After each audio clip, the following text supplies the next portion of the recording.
మా పిల్లలు అయితే పప్పు వేసుకొని అయితే అన్నం తింటారు.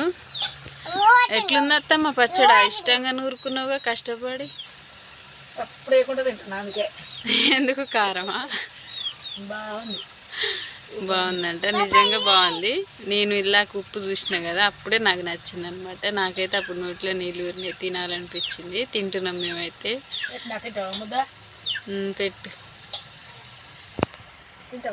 తింటదే. బాగుంది.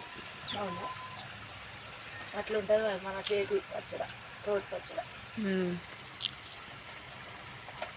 మీకు ఈ పచ్చడి అంటే ఎంతమందికి ఇష్టమో కామెంట్ చేయండి. బాయ్ అందరికి. మాకైతే చాలా ఇష్టం. మీరు కూడా ఇట్లా నూరుకొని తినూరు.